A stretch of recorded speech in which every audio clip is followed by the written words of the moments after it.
Hello, welcome to Truthspirations. My name is Nathan, and in today's talk, we're going to discuss the question of what is truth. Now, I wanted to start with this question because it's sort of in the name, Truthspirations. And it's important to define our terms. What do we mean by truth? If we don't know what we're talking about, then it's really hard to explore that topic. So it just seemed intuitive to me that we should start this whole venture with an exploration of the question of what is truth.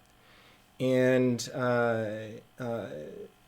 for me, this has been a question my entire life. I've had a real burning desire to get to know what is true, what is reality. I felt so kind of cut off from reality in my own self that I just really had a yearning to connect to reality in a deeper way. And so that started with an exploration of physical reality and science and empiricism and so forth. And at a certain point, I sort of branched out beyond that into more abstract understandings of truth. So today's talk, we're going to get into some of the nuts and bolts of what that looks like. Now, there's a phrase that a spiritual teacher of mine used in terms of, what is truth, talking about truth. How do we define it? And it's a little bit of a almost too commonsensical thing. But I love the way he put it, and it really kind of frames things in an interesting way, which is that truth is that beside which nothing else is real. Truth is that beside which nothing else is real. And so this points to the fact that truth and reality are, pretty much the same thing. Anything that is not real, anything beside that which is real, is not true. And this is helpful because it points to the fact that there is reality, there is something that is real, and then there is something else, and we can call that illusion. So there's that which is real, that is the truth, everything else is illusion. So how do we know what the truth is, though? There's a gap here. There is a reality. We understand parts of it, and probably don't understand the vast majority of it. And so there's a gap between what reality is and what we can know about it. And of course, we'll never know the full truth. In fact, we can't really know anything. This was the most frustrating part of my studies in philosophy, frustrating and enlightening at the same time. Because it just took about a week in my philosophy class of epistemology, the study of knowledge. What is knowledge, and how can we have knowledge and know that we have knowledge? And it became really clear, you can't know anything. Or maybe you do, but there's no way to know for sure that what you think you know is the ultimate reality or the biggest truth that can be known about the topic. Because there's always potentially a greater context to what you're looking at than what you could know. Now, in these philosophy classes, they get into some kind of outlandish things like, what if your brain is just sitting there in a vat somewhere and being sent electrical impulses, and so you think all these things are real, but in fact it's just sensory input in some sort of virtual reality. Or there's some evil genius out there who is tricking you into thinking that reality is one thing when in fact it's something completely different. And, if these things were to happen, there's no way that we could know that they weren't. And so there's always this broader context, this bigger picture that we're never going to be able to know for sure isn't out there somewhere beyond what we can sense and feel and know. So it's important to be humble in this exploration of truth. It's important to keep in mind that whatever you think you know is true, it's entirely possible that there is a broader context that you weren't aware of, some bit of information that you didn't know, some way of looking at it or understanding it, a perspective that rounds out the truth or the reality of what you're looking at that you're not aware of yet. We're limited beings. We can only know so much. And so we just have to always know that and respect that, honor that, and be humble about it, so that as we explore these truths, we don't get caught up in thinking that we know something, which then blocks us off from being able to learn anything more about it. It makes it hard to receive more information if you are convinced that you already have all the information that there is to have.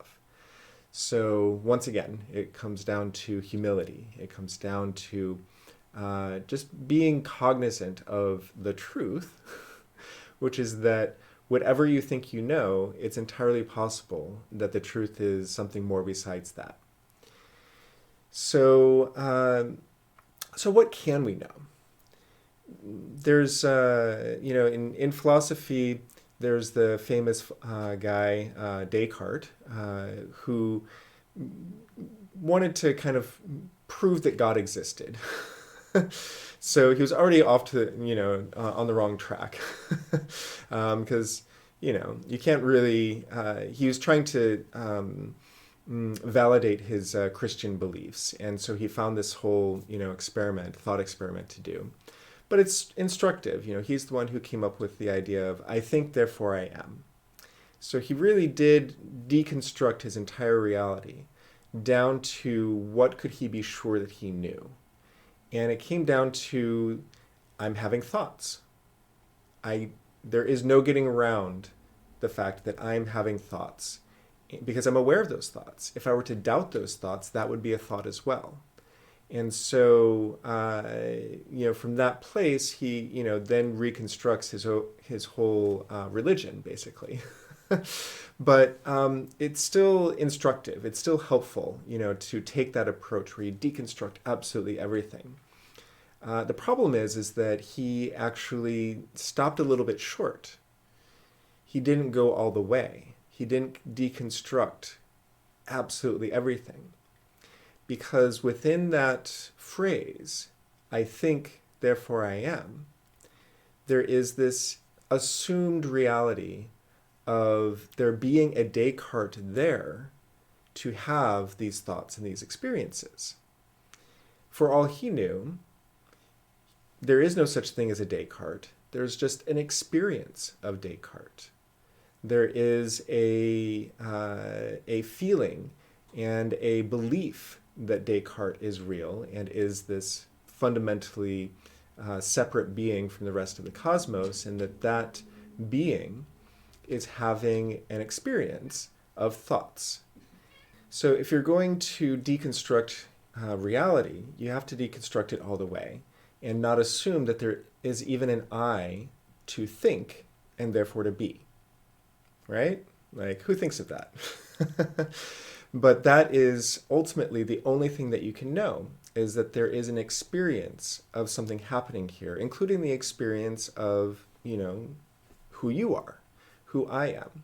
There's an experience of sitting in a chair. There's an experience of watching this video. There is an experience of being a person. And there is awareness of that experience. That's completely irreducible, as far as I can tell. Maybe somebody else will come along and figure out another way, a deeper deconstruction of that. But that seems to be, as far as it goes, is that there is awareness, and within awareness there is an experience. And that experience is what is happening in this particular moment within that experience. All memories are an experience happening in awareness. So even everything that we remember isn't necessarily real. We could just be having in this very moment an experience of, all the years of memory that we have available to us. But in this moment, in this present moment, the only thing that is real is awareness having an experience. So that's where we start from. Now, from there, we can just sort of look at that experience and just functionally see that there are certain consistencies within it. We can't really get beyond there's an experience happening and then get from there to some larger reality. But functionally, we kind of have to, just to live your life, just to be able to get up in the morning and deal with life. You have to look functionally at what seems to be true and real and consistent. And so, in this reality, in this experience of reality that we're having, certain things do seem to be consistent, one of which is cause and effect. Seems to be that when one thing happens, it leads to something else happening. And this is a very consistent reality that our memories tell us has been going on for however long.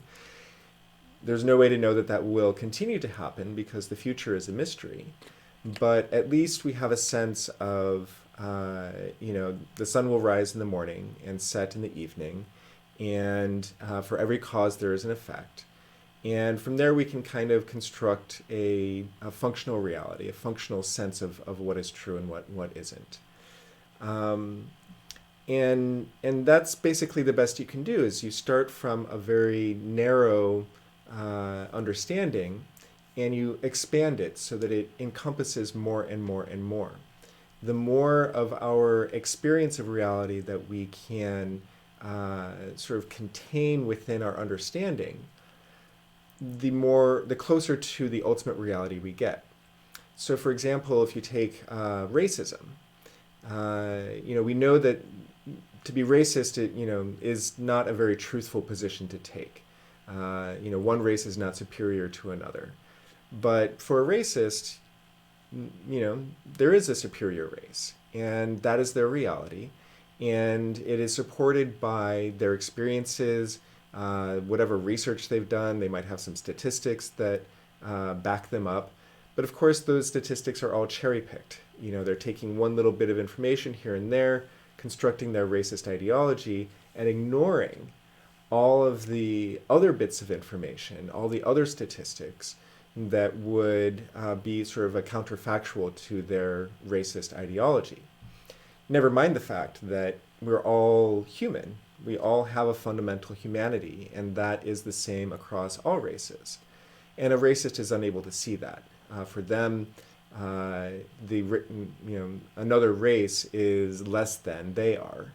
And that we know is just fundamentally untrue. And we can see that very intuitively once you get outside of that narrow circle. And so this is how we can construct our sense of what is true and what isn't. The broader the data set that you're working from, and that you're able to come up with a congruent explanation for, the closer you are to sort of the big T truth, the larger reality. And so if you're in this little racist circle, you can't see that there is a basic fundamental humanity that binds us all, no matter what race you're in. But once you expand outside of that, then you can't not see it. It's just obvious. It's almost hard to articulate in a sense. I'm kind of struggling myself a little bit right there. That's the that operationally, that's how I have constructed the reality that I take to be true. And we see this also just in physical reality. If you look at physics, Sir Isaac Newton came up with a marvelous framework for understanding all of our physical reality. And that model lasted for hundreds of years before anybody started to see that at a certain point it breaks down. It works great for everyday living, for living on this planet, for things going at whatever speeds they're going at. And you look out into the universe, everything looks like, everything's nice and consistent. But as you move into speeds that approach the speed of light, Newtonian physics starts to break down. Now, we humans are always just going at much slower speeds than anything approaching the speed of light. And so we never got to the point where we could observe that there's something kind of strange about reality once you start going really fast. But as our technology and our science developed, we got to the point where we realized, oh my God, like Newtonian physics only works in this certain context. As soon as you broaden that context, you have to look at everything very differently. And you have to understand that Newtonian physics actually doesn't describe ultimate reality in the same way that Einstein and the theory of relativity does. And who knows what's going to come after that? It could be 100 years, 1,000 years, a million years before we get to an understanding of reality that both encompasses Newtonian physics and Einsteinian physics, and then something beyond that as well. So again, it's important to stay humble and recognize that whatever we think we know, it's entirely possible that there's a larger context out there that we are not aware of. So, so there is this sort of ever-expanding understanding of truth, but ultimately there is only truth. And within that experience of, or within that larger truth, there's also the experience of illusion. So illusion is actually part of truth, but it's the part of truth that doesn't align with anything except the experience of the illusion, of the lie. So it's an interesting paradox there, that there is this sort of truth, this reality, and there is nothing beside that that is real. The truth is that beside which nothing else is real. Illusions aren't real, and yet they are part of reality. They're part of this larger truth that we exist in. They're part of the theater of truth. It's just that if you take the illusion for reality, that's where you miss the mark. That's where you are no longer conceptually and perceptually in alignment with truth.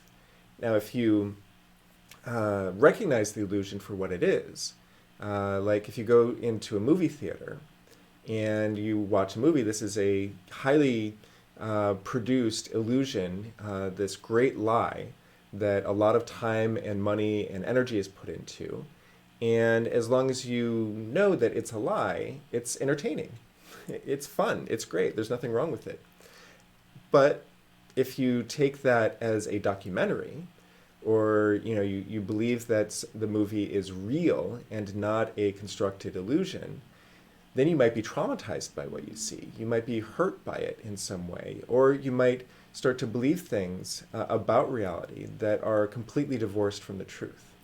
And so, even though illusion is part of reality, you have to just recognize it for what it is, that it is illusion within the theater of truth.